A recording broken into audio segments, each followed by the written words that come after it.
कहानी की शुरुआत होती है एक खतरनाक सीक्रेट एक्सपेरिमेंट से जिसका नाम है प्रोजेक्ट रैम्पेज, जिसका मकसद है ऐसे कैप्सूल बनाना जिनका इस्तेमाल करके जानवरों के डीएनए को बदला जा सके। यानी कुछ वैज्ञानिकों ने मिलकर एक ऐसी दवाई तैयार की जो अगर गलती से कोई भी जीव खा ले तो वो अपने असली आकार से कई गुना बड़ा और बेहद खतरनाक क्रिएचर बन जाता है। अब हम धरती से हजारों किलोमीटर ऊपर एक स्पेस स्टेशन देखते हैं जहाँ हालात पूरी तरह बेकाबू हो चुके होते हैं। वहाँ मौजूद ज्यादातर लोग मर चुके हैं और उनके शरीर हवा में तैर रहे होते हैं। इस डरावने माहौल के बीच सिर्फ एक महिला साइंटिस्ट जिंदा बची होती है जो कम्युनिकेशन के जरिए अपनी जान बचाने के लिए रिक्वेस्ट करती है। वो लगातार कहती है कि एस्केप कैप्सूल का दरवाजा खोल दिया जाए ताकि वो तुरंत बाहर निकल सके, वरना वो भी मारी जाएगी। लेकिन धरती से उसे जवाब मिलता है कि अगर उसे जिंदा वापस आना है तो पहले उसे वहां से टेस्ट सैंपल लेकर आने होंगे, वरना एस्केप कैप्सूल नहीं मिलेगा और वो भी वही मर जाएगी। मजबूरी में वो साइंटिस्ट उस लैब एरिया की तरफ बढ़ती है जहाँ ये सैंपल रखे होते हैं। वो सैंपल निकाल ही रही होती है। अचानक पूरे स्टेशन में अलार्म बजने लगता है। तभी उसकी नजर एक बहुत ही बड़े और खतरनाक चूहे पर पड़ती है जिसका आकार 100 गुना बढ़ चुका है। असल में वो इसी एक्सपेरिमेंट का नतीजा होता है। वो किसी तरह तीनों टेस्ट सैंपल एक कंटेनर में रख लेती है और अपनी जान बचाकर वहां से भागने लगती है। चूहा उसका पीछा करता है और चारों तरफ आग लग रही होती है। वो दरवाजे तक पहुंच जाती है और जल्दी से बाहर निकलकर दरवाजा बंद कर देती है। वो बिना देर किए एस्केप कैप्सूल में बैठती है और स्पेस स्टेशन से निकल जाती है। अब उसे लगता है कि वो बच गई। वो चैन की सांस ले ही रही होती है और तभी कैप्सूल में एक वार्निंग अलार्म बजता है और सामने शीशे पर दरार चलने लगती है। वो पूरी तरह से घबरा जाती है और चिल्लाने लगती है और तभी अचानक कैप्सूल ब्लास्ट होता है। ब्लास्ट इतना खतरनाक होता है कि कैप्सूल पूरी तरह खत्म हो जाता है। फिर हम देखते हैं कि तीनों सैंपल के कैप्सूल आग के गोलों की तरह सीधे धरती पर गिरते हैं। एक कैप्सूल जंगल में गिरता है, वहां एक भेड़िया होता है जो कैप्सूल से निकलने वाली गैस को सूंघ लेता है। दूसरा कैप्सूल समुद्र में जाकर गिरता है जिसे एक मगरमच्छ शिकार समझकर निगल जाता है। तीसरा कैप्सूल एक जू में गिरता है जिसे एक सफेद गोरिल्ला जिसका नाम जॉर्ज है वो देखता है। जैसे ही वो उसके पास जाता है तभी उसमें से गैस निकलती है और गोरिल्ला उसे सांस के साथ अपने अंदर ले लेता है। और यहीं से शुरुआत होती है उस खतरनाक तबाही की जो आगे चलकर पूरी दुनिया पर भारी पड़ने वाली होती है। इसके बाद कहानी हमें मिलवाती है हमारे हीरो डेविस ओकोये से, जो एक प्राइमेटोलॉजिस्ट होता है और जंगली जानवरों की देखभाल करता है। वो कुछ नए इंटर्न्स को अपने साथ उस सेक्शन में लेकर जाता है जहाँ गोरिल्ला रखे गए होते हैं। वहाँ पहुंचकर सब लोग एक खास गोरिल्ला को देखते हैं जो बाकी सबसे अलग होता है। ये एक दुर्लभ एल्बिनो प्रजाति का गोरिल्ला है जिसका नाम जॉर्ज होता है। ये वही गोरिल्ला है जिसने पिछली रात उस खतरनाक कैप्सूल की गैस इनहेल की थी। वो अपनी स्पीशीज का आखिरी बचा हुआ गोरिल्ला होता है, इसलिए उसकी खास देखभाल की जाती है। लेकिन गोरिल्ला जॉर्ज की सबसे बड़ी खासियत ये होती है कि वो सिर्फ ताकतवर ही नहीं बल्कि बेहद इंटेलिजेंट भी होता है। वो साइन लैंग्वेज के जरिए इंसानों से बात कर सकता है और खास तौर पर डेविस से उसका एक गहरा रिश्ता बन चुका होता है क्योंकि डेविस ने ही उसे बचपन से आज तक पाला है। उनके बीच गहरी दोस्ती है। डेविस उससे बात करता है, मजाक करता है और जॉर्ज भी उसकी हर बात समझता है। डेविस अपने सभी जानवरों से बहुत प्यार करता है और उन पर पूरा भरोसा करता है और गोरिल्ला जॉर्ज भी उस पर उतना ही भरोसा करता है। फिर हम देखते हैं कि डेविस को खबर मिलती है कि गोरिल्ला जॉर्ज ने अचानक एक भालू पर हमला कर दिया है और उसे जान से मार दिया है। ये सुनकर डेविस खुद भी हैरान रह जाता है क्योंकि जॉर्ज कभी भी बिना वजह किसी पर हमला नहीं करता। वो तुरंत वहां पहुंचता है और स्थिति को समझने की कोशिश करता है। जब वो जॉर्ज से बात करता है तो उसे महसूस होता है कि कुछ तो गड़बड़ है। जॉर्ज का व्यवहार पहले जैसा शांत नहीं रहता, वो चिड़चिड़ा और बेचैन दिखने लगता है। डेविस उससे पूछता है कि उसने हमला क्यों किया तो जॉर्ज साइन लैंग्वेज में बताता है कि वो डर गया था क्योंकि किसी दूसरी चीज ने पहले उस पर हमला किया था। अब यहाँ डेविस एक और बड़ी बात नोटिस करता है कि जॉर्ज का साइज पहले से थोड़ा बड़ा लगने लगा है और उसके मूड में भी अजीब बदलाव आ रहे हैं। उसका एग्रेसिव बिहेवियर बढ़ रहा होता है जो एक गोरिल्ला के लिए बिल्कुल नॉर्मल नहीं होता। इसी दौरान डेविस को पार्क अथॉरिटी की तरफ से बुलावा आता है। जब वो वहां पहुंचता है तो उसे पता चलता है कि पास के जंगल में एक रहस्यमयी कैप्सूल गिरा हुआ मिला है। जैसे ही वो कैप्सूल को देखता है वो समझ जाता है कि ये कोई साधारण चीज नहीं है बल्कि इसके पीछे कोई बड़ा एक्सपेरिमेंट छिपा हुआ है। अब कहानी हमें दूसरी तरफ ले जाती है जहां हम मिलते हैं क्लेयर वाइडन और उसके भाई ब्रेट वाइडन से, जो एक बड़ी कंपनी एनर्जाइन चलाते हैं। ये कंपनी जेनेटिक एडिटिंग टेक्नोलॉजी पर काम करती है, यानी ये डीएनए को बदलकर नए और खतरनाक एक्सपेरिमेंट करती है। और जो स्पेस में प्रोजेक्ट रैम्पेज पर काम चल रहा था वो भी इनका ही था। दोनों इस बात को लेकर परेशान होते हैं कि उनके बनाए हुए सैंपल स्पेस स्टेशन से गिर चुके हैं। ब्रेट कहता है कि अपना प्रोजेक्ट खराब हो चुका है, लेकिन क्लेयर कहती है कि ऐसा नहीं हुआ है। वो उसे टीवी में सैटेलाइट की सीसीटीवी इमेज दिखाती है और कहती है कि उसे पूरा यकीन है ये सैंपल इतने मजबूत हैं कि ना तो आसानी से नष्ट होंगे और ना ही बेकार जाएंगे। और वो उस लोकेशन को मार्क करती है जहां वो सैंपल गिरने की सबसे ज्यादा संभावना है। अब हम देखते हैं कि वो अपनी प्राइवेट सिक्योरिटी टीम को जंगल में भेजते हैं ताकि उन सैंपल्स को किसी भी कीमत पर वापस लाया जा सके। उधर कहानी में एंट्री होती है एक और अहम किरदार की जिसका नाम है डॉक्टर केट कॉल्डवेल। वो एक जेनेटिसिस्ट होती है, यानी वो भी डीएनए पर काम करने वाली एक साइंटिस्ट है। वो जैसे ही सुबह उठकर न्यूज देखती है तो उसे पता चलता है कि पिछली रात कुछ रहस्यमयी चीज बहुत तेज रफ्तार से धरती पर गिरी थी। और वो चीज एक जू के अंदर गिरी थी और उसी जू में एक गोरिल्ला अचानक बदल चुका है। ये सुनते ही वो जल्दी जल्दी वहां के लिए निकलती है। डॉक्टर केट तुरंत उस जगह पहुंचती है जहां गोरिल्ला जॉर्ज रखा गया था और वहीं उसकी मुलाकात डेविस से होती है। केट उसे कहती है कि जो सैंपल उसके पास है वो उसी ने बनाया था और वो मुझे दे दो। डेविस को उसकी बात पर यकीन नहीं होता।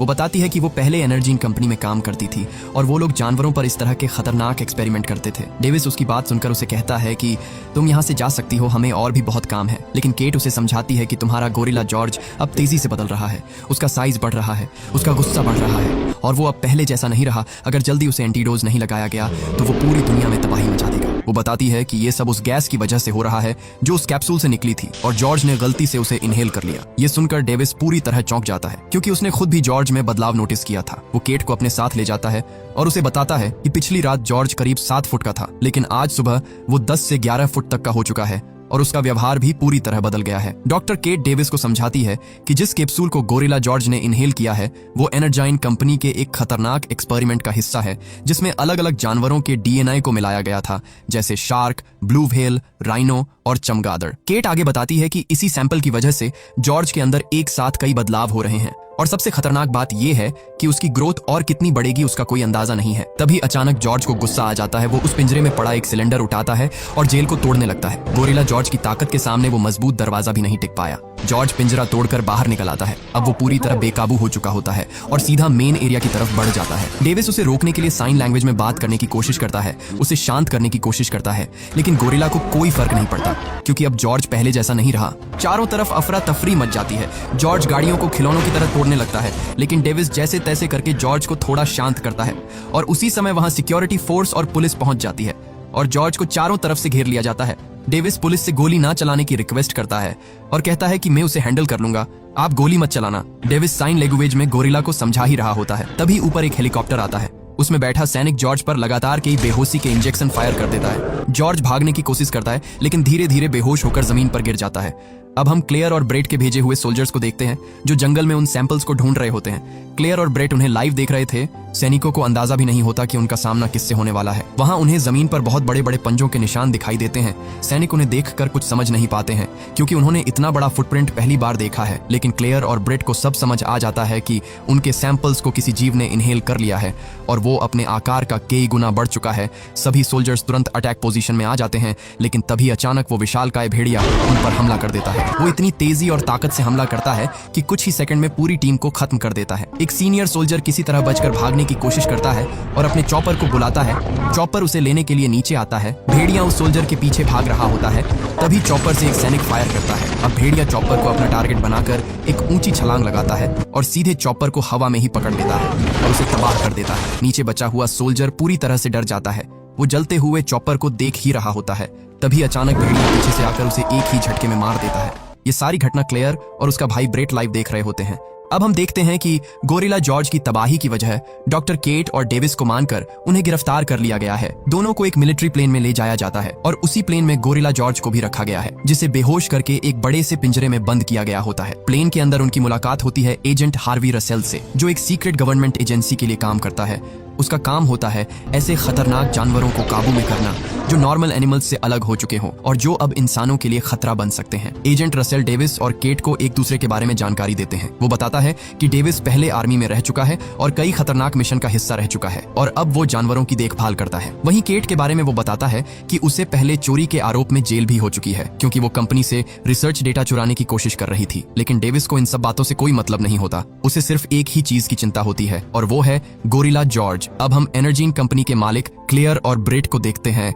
ब्रेट घबराया हुआ होता है क्योंकि उनका एक्सपेरिमेंट अब कंट्रोल से बाहर जा चुका है। वो क्लेयर से कहता है कि अब उन्हें कोई नहीं बचा सकता, उन्हें गवर्नमेंट एजेंसियां उन्हें पकड़ लेंगी। लेकिन क्लेयर शांत रहती है और बताती है कि उसके पास हर सिचुएशन के लिए एक बैकअप प्लान होता है। वो कहती है कि अगर कभी एक्सपेरिमेंट फेल हो जाए तो उसे कंट्रोल में लाने के लिए उसने पहले से ही एक खास टेक्नोलॉजी तैयार कर रखी है। क्लेयर ब्रेट को उसके ऑफिस की बिल्डिंग के टॉप पर लाती है। वो उसे छत पर लगा बहुत बड़ा टावर दिखाती है। वो कहती है कि ये इस टेक्नोलॉजी को रेडियो फ्रीक्वेंसी सिग्नल कहते हैं। जैसे ही मैं इसे ऑन करूंगी ये सिग्नल एक्टिव होगा और वो सभी जानवर इसकी लोकेशन की तरफ आकर्षित होने लगेंगे। क्लेयर कहती है कि अपना प्लान सिंपल है, ये सभी खतरनाक जानवर एक ही जगह इकट्ठा हो जाएंगे और आपस में लड़कर खत्म हो जाएंगे, या फिर आर्मी उन्हें रास्ते में मार देगी और उसके बाद हम मौका देखकर उनके शरीर से फिर से डीएनए निकालकर अपना एक्सपेरिमेंट जारी रख सकेंगे। जैसे ही ये सिग्नल चालू होता है, हम देखते हैं कि दूर दूर मौजूद वो खतरनाक जानवर, भेड़िया, मगरमच्छ और जॉर्ज, तीनों पर इसका असर दिखना शुरू हो जाता है। भेड़िया उस रेडियो फ्रीक्वेंसी को भांपते हुए सीधे शहर की तरफ बढ़ने लगता है और मगरमच्छ भी अब समुद्र से बाहर आने लगता है। वहीं दूसरी तरफ इसका असर गोरिल्ला जॉर्ज पर भी पड़ता है। वो गहरी बेहोशी से जाग जाता है और अचानक उठ खड़ा होता है। अब जॉर्ज पूरी तरह बेकाबू हो चुका होता है। वो प्लेन के अंदर ही तबाही मचाना शुरू कर देता है और एक एक करके वहां मौजूद लोगों पर हमला करने लगता है। सोल्जर्स लगातार जॉर्ज पर गोलियां चलाते हैं, लेकिन जॉर्ज पर उसका कोई असर नहीं होता। डेविस समझ जाता है कि अब यहाँ रुकना मतलब मौत है। वो जल्दी से एक पैराशूट पहनता है और डॉक्टर केट को भी पैराशूट पहनने में मदद करता है और उसे प्लेन से कूदा देता है। गोरिल्ला पागलों की तरह अभी भी हमला कर रहा होता है। डेविस देखता है कि एजेंट रसेल अभी भी जिंदा है, तो वो भी अपने साथ पकड़कर प्लेन से कूद जाता है। कुछ ही देर में वो मिलिट्री प्लेन भी कंट्रोल खो देता है और जोरदार धमाके के साथ क्रैश हो जाता है। तीनों किसी तरह जमीन पर लैंड करते हैं। डेविस को लगता है कि शायद उसका साथी गोरिल्ला जॉर्ज मर चुका होगा, लेकिन वो देखते हैं तो उन्हें समझ आता है कि जॉर्ज वहां से निकल चुका है। अब जॉर्ज भी उसी सिग्नल की तरफ बढ़ रहा होता है। रसेल डेविस को शुक्रिया कहता है कि उसने उसकी जान बचाई। अब हम देखते हैं कि एनर्जीन कंपनी पर अब गवर्नमेंट की जांच शुरू हो चुकी है। कई एजेंट एक साथ क्लेयर और ब्रेड के ऑफिस में आते हैं। ब्रेड घबरा जाता है, लेकिन स्मार्ट क्लेयर सारी सिचुएशन ऐसे संभालती है जैसे सब कुछ नॉर्मल हो और इन्वेस्टिगेशन में पूरा सहयोग देती है ताकि उस पर शक ना जाए। वो एजेंट से कहती है कि अगर मेरी किसी भी तरह की मदद चाहिए तो मैं हमेशा गवर्नमेंट के साथ हूँ। उधर डेविस, केट और रसेल को एयरफोर्स बेस ले जाया जाता है, जहां उनकी मुलाकात मिलिट्री अधिकारियों से होती है। वहां उन्हें बताया जाता है कि वो तीनों जानवर अब तेजी से शहर की तरफ बढ़ रहे हैं और अगर उन्हें रोका नहीं गया तो बहुत बड़ी तबाही होने वाली है। डेविस मिलिट्री अधिकारियों से कहता है कि इन जानवरों की कोई गलती नहीं है। वो बताता है कि जो कुछ भी हो रहा है वो कोई इत्तेफाक नहीं है, बल्कि इन्हें जानबूझकर शहर की तरफ बुलाया जा रहा है। तभी डॉक्टर केट सबको समझाती है कि उन्होंने पहले ही इस सिचुएशन के बारे में सोचा था कि अगर कभी एक्सपेरिमेंट कंट्रोल से बाहर चला जाए तो रेडियो फ्रीक्वेंसी सिग्नल के जरिए इन जानवरों को एक जगह बुलाया जा सकता है, और अभी वही हो रहा है।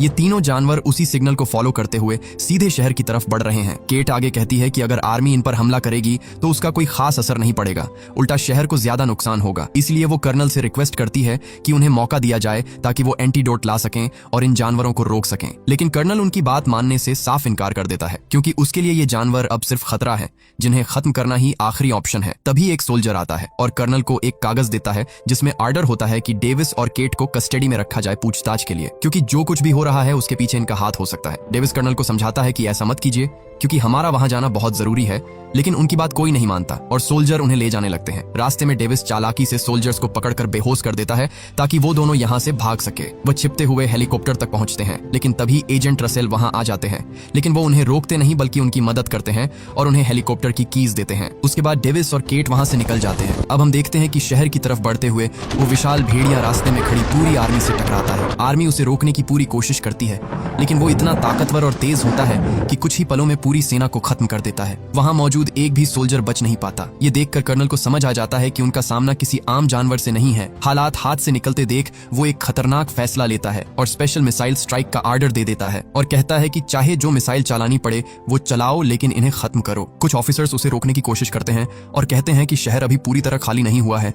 अगर अभी मिसाइल से हमला किया गया तो जानवरों के साथ साथ हजारों बेगुनाह लोग भी मारे जाएंगे, लेकिन कर्नल किसी की नहीं सुनता और हमला करने का आदेश दे देता है। इसी बीच डेविस और केट हेलीकॉप्टर से शहर के करीब पहुंच चुके होते हैं। वहां का मंजर देखकर वो दंग रह जाते हैं। जॉर्ज अब पहले जैसा बिल्कुल नहीं रहा। वो अब एक विशालकाय दानव बन चुका होता है और शहर में हर तरफ तबाही मचा रहा होता है। और तभी पानी में जोरदार हलचल होती है और वहां से बाहर निकलता है एक विशालकाय मगरमच्छ। उस पर भी उस खतरनाक सैंपल का असर अब पूरी तरह हो चुका होता है और अब वो भी उतना ही खतरनाक बन चुका होता है। अब शहर के बीच तीनों दानव, जॉर्ज, भेड़िया और मगरमच्छ पूरी ताकत के साथ आगे बढ़ रहे होते हैं। आर्मी उन्हें रोकने की कोशिश करती है, लेकिन वो तीनों इतने ताकतवर होते हैं कि हर चीज को रौंदते हुए बस एक ही दिशा में बढ़ रहे होते हैं। उनका सिर्फ एक ही मकसद होता है, उस रेडियो फ्रीक्वेंसी के सोर्स तक पहुंचना, चाहे रास्ते में कुछ भी क्यों ना आ जाए। इसी बीच गवर्नमेंट को यह पता चल जाता है कि एनर्जीन कंपनी के सारे राज अब सामने आ चुके हैं। उनकी ज्यादातर फाइल्स और डेटा मिल चुका होता है। लेकिन एक मेन सर्वर अभी भी लॉक होता है, जिसका पासवर्ड सिर्फ क्लेयर वाइडन और ब्रेट वाइडन को ही पता होता है। उधर एजेंट हार्वी रसेल डेविस को एक और खतरनाक बात बताता है कि कर्नल ने एक high level missile strike launch करने का ऑर्डर दिया है, जो करीब आधे घंटे के अंदर शहर पर गिरा दी जाएगी। अब उनके पास बहुत कम समय बचा होता है। ये सुनते ही डेविस और डॉक्टर केट तुरंत एनर्जीन कंपनी की बिल्डिंग की तरफ निकल पड़ते हैं। उन्हें पता होता है कि एंटीडोट वहीं मिल सकता है। दोनों किसी तरह अंदर पहुंचते हैं और उस लैब को ढूंढते हैं जहां ये सैंपल बनाए गए थे। वो एंटीडोट को ढूंढने की कोशिश करते हैं, लेकिन ज्यादातर डेटा और हार्ड ड्राइव पहले ही वहां से हटाई जा चुकी होती हैं। हालांकि केट को वहां का सिस्टम अच्छी तरह पता होता है, क्योंकि वो पहले वहीं काम कर चुकी थी। अपनी जानकारी का इस्तेमाल करते हुए वो आखिरकार एक सीक्रेट स्टोरेज तक पहुंच जाती है, जहां आरपीएम कंटेनर के अंदर एंटीडोट रखा होता है। वो उसमें से 3 एंटीडोट निकाल लेती है, लेकिन तभी वहां क्लेयर और ब्रेट पहुंच जाते हैं। वो केट से गन दिखाकर एंटीडोट अपने कब्जे में ले लेते हैं। हालांकि केट चालाकी से एक छोटा सा एंटीडोट वायल छुपाकर अपने पास रख लेती है, जिस पर किसी का ध्यान नहीं जाता। क्लेयर केट को मजबूर करती है कि वो उनके साथ चले, और जब केट नहीं मानती तो वो अपनी गन से डेविस के पेट में गोली मार देती है। डेविस वहीं गिर जाता है। इसके बाद वो दोनों केट को लेकर बिल्डिंग की सबसे ऊपरी मंजिल पर पहुंचते हैं। तभी बिल्डिंग हिलने लगती है जैसे कोई भूकंप आ गया हो। दरअसल विशालकाय मगरमच्छ वहां पहुंच चुका है और वो उस बिल्डिंग पर चढ़ने लगा है, और बाकी दोनों दानव गोरिल्ला जॉर्ज और भेड़िया भी वहां पहुंच चुके हैं। ब्रेट और क्लेयर डॉक्टर केट को लेकर जल्दी जल्दी अपने चॉपर के पास जाते हैं ताकि वहां से भाग सके, लेकिन तभी जॉर्ज वहां आ जाता है और चॉपर को टुकड़ों में तोड़ देता है और खिलौने की तरह फेंक देता है। उसके बाद जॉर्ज उस रेडियो फ्रीक्वेंसी टावर को तोड़ने लगता है, टावर को जोर जोर से मारने लगता है। उसी वक्त घायल होने के बावजूद डेविस वहां पहुंचता है और केट की जान बचा लेता है। डेविस और केट जल्दी से एक प्लान बनाते हैं। उन्हें किसी भी हालत में जॉर्ज को एंटीडोट देना होता है ताकि वो बाकी खतरनाक जानवरों को रोक सके। तभी क्लेयर फिर से सामने आती है और डेविस और केट पर हमला करने की कोशिश करती है, उन पर गन पॉइंट करती है, लेकिन इस बार डेविस जोर से जॉर्ज को पुकारता है। जॉर्ज का ध्यान तुरंत क्लेयर की तरफ चला जाता है। इसी मौके का फायदा उठाकर डॉक्टर केट एंटीडोट वाला वायल क्लेयर के बैग में डाल देती है। अगले ही पल जॉर्ज क्लेयर को पकड़कर उसे जिंदा निगल जाता है और उसके साथ ही वो एंटीडोट भी उसके शरीर के अंदर चला जाता है। अब केट और डेविस इंतजार करने लगते हैं कि एंटीडोट अपना असर दिखाए। ये एंटीडोट जॉर्ज को उसके पुराने साइज में वापस तो नहीं ला सकता, लेकिन उसका दिमाग और उसका कंट्रोल वापस ला सकता है। इसी बीच एजेंट रसेल भी उसी बिल्डिंग में पहुंच जाता है। वहां उसे ब्रेट भागता हुआ मिलता है, जो अपने साथ एक लैपटॉप लेकर जा रहा होता है जिसमें कंपनी के सारे सीक्रेट डेटा होते हैं। रसेल उसकी हालत देखकर उसे चालाकी से बहकाता है और कहता है कि तुम ये भारी सामान लेकर भाग नहीं पाओगे, मुझे दे दो और मैं तुम्हें जाने दूंगा। डर के मारे ब्रेट उसे लैपटॉप दे देता है, लेकिन जैसे ही वो वहां से भागने की कोशिश करता है, बिल्डिंग का मलबा उस पर गिर जाता है और वहीं उसका अंत हो जाता है। अब उसी समय वो विशाल भेड़िया और मगरमच्छ भी बिल्डिंग को तोड़ते हुए ऊपर तक पहुंच जाते हैं। भेड़िया उस टॉवर को अपने नुकीले दांतों से काट रहा होता है, जैसे उसके लिए सब कुछ वो रेडिएशन हो। पूरी बिल्डिंग हिलने लगती है और ऐसा लगता है कि अब ये कभी भी गिर सकती है। डेविस और डॉक्टर केट किसी तरह एक हेलीकॉप्टर तक पहुंच जाते हैं जो आधा टूट चुका होता है। वो उसी में लटक कर खुद को बचाने की कोशिश करते हैं और कुछ ही सेकंड बाद पूरी बिल्डिंग धीरे धीरे गिर रही होती है और वो तीनों विशाल जीव भी उसी पर होते हैं। बिल्डिंग जोरदार धमाके के साथ गिर जाती है, लेकिन दोनों किसी तरह बच जाते हैं। अब डेविस और केट चॉपर से बाहर निकलते हैं और देखते हैं कि वहां बहुत लोग घायल हुए हैं, और तभी उड़ती हुई धूल में सामने गोरिल्ला जॉर्ज दिखता है। डेविस जॉर्ज के सामने खड़ा होता है और साइन लैंग्वेज में उससे बात करने की कोशिश करता है। वो जानना चाहता है कि क्या जॉर्ज वापस अपने होश में आया है या नहीं। कुछ सेकंड के सन्नाटे के बाद जॉर्ज हल्का सा मुस्कुराता है, मजाक करता है और डेविस को पहचान लेता है। यहीं से साफ हो जाता है कि एंटीडोट काम कर चुका है। अब जॉर्ज फिर से डेविस का वही पुराना दोस्त बन चुका है, लेकिन अब वो पहले से कई गुना विशाल आकार में है। डेविस उसे समझाता है कि अब उन्हें मिलकर बाकी दोनों खतरनाक जानवरों को रोकना होगा और उन्हें पूरी तरह से खत्म करना होगा। जॉर्ज भी उसकी बात मान लेता है। उधर डेविस केट से कहता है कि वो तुरंत जाकर आर्मी को रोके ताकि मिसाइल स्ट्राइक ना हो, क्योंकि अब उनके पास एक मौका है इस तबाही को खत्म करने का। तभी अचानक विशाल भेड़िया और मगरमच्छ उस बिल्डिंग के मलबे से बाहर निकलकर खड़े होते हैं। डेविस गोरिल्ला जॉर्ज के साथ गन लेकर उन दानवों के सामने खड़े होता है। तभी खतरनाक मगरमच्छ एक जोरदार दहाड़ मारता है और गोरिल्ला पर हमला करने के लिए आता है, लेकिन गोरिल्ला चालाकी से मलबे से एक बड़ी रेलिंग उठाकर उसके मुंह पर जोरदार वार करता है। तभी पीछे से भेड़िया जॉर्ज पर वार कर देता है, लेकिन ताकतवर जॉर्ज भेड़िया को पकड़कर घुमाकर दूर फेंक देता है। अब भेड़िया फिर से उठता है और इस बार गोरिल्ला को पकड़कर गिरा देता है, और जॉर्ज खड़ा होकर देख ही रहा होता है कि तभी पीछे से मगरमच्छ भी खड़ा हो जाता है। अब डेविस घबरा जाता है और भेड़िया पर अपनी गन से गोला चलाता है। भेड़िया गुस्से में डेविस की तरफ देखता है और गोरिल्ला को छोड़कर बिल्डिंग के पीछे भाग जाता है। जॉर्ज कुछ समझ पाता उससे पहले वो भेड़िया बिल्डिंग को चीर कर सीधा डेविस पर छलांग लगाता है।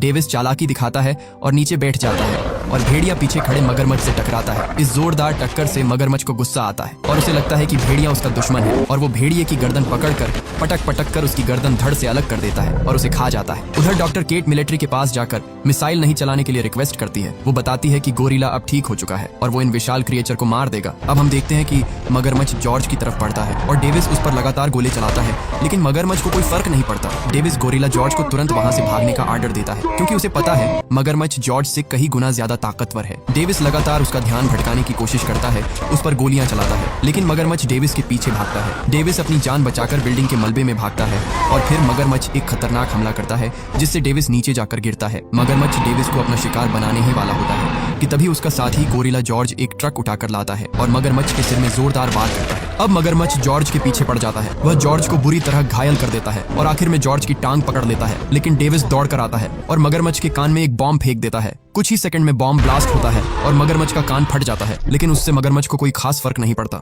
वो तुरंत वापस उठकर घायल जॉर्ज की तरफ बढ़ता है और अपनी पूंछ से डेविस पर हमला करता है, लेकिन जॉर्ज उसकी पूंछ पकड़ लेता है जिससे डेविस की जान बच जाती है। लेकिन मगरमच्छ तुरंत अपनी पूंछ पर लटके जॉर्ज को झटके से फेंकता है और जॉर्ज सीधा जाकर बिल्डिंग के मलबे पर गिरता है, जहां एक बड़ी लोहे की रोड जॉर्ज के शरीर में आर पार घुस जाती है। जॉर्ज दर्द से तड़प रहा होता है और मगरमच्छ उस पर लगातार वार करता है, जॉर्ज को पटक कर मारने लगता है। अब जॉर्ज पूरी तरह घायल हो चुका है। तभी डेविस जॉर्ज की मदद के लिए इधर उधर देखता है। उसे एक चॉपर दिखता है। वो दौड़कर जाता है और उसमें बैठकर उसे स्टार्ट करता है और उसकी गन से मगरमच्छ को टारगेट करके फायरिंग शुरू कर देता है। हालांकि उन गोलियों से उसे खास फर्क नहीं पड़ता, लेकिन वो जॉर्ज को छोड़कर डेविस की तरफ बढ़ने लगता है। डेविस चॉपर से मिसाइल चलाता है जिससे एक बड़ा धमाका होता है। उसे लगता है मगरमच्छ मर गया, लेकिन मगरमच्छ के कुछ नहीं होता। वह उस धूल से निकलकर फिर से हमला करता है और चॉपर को चबा जाता है। अब वो डेविस पर टूट पड़ता है, लेकिन तभी मौका देखकर ऊपर बिल्डिंग से गोरिल्ला एक लोहे की विशाल रोड लेकर कूदता है और सीधे मगरमच्छ की आंख और सिर में घुसा देता है और मगरमच्छ वहीं मर जाता है। जॉर्ज भी घायल हो जाता है। जब डेविस जॉर्ज को देखता है तो जॉर्ज भी आंख बंद कर लेता है। डेविस दुखी हो जाता है और नम आंखों के साथ जॉर्ज को देखता है,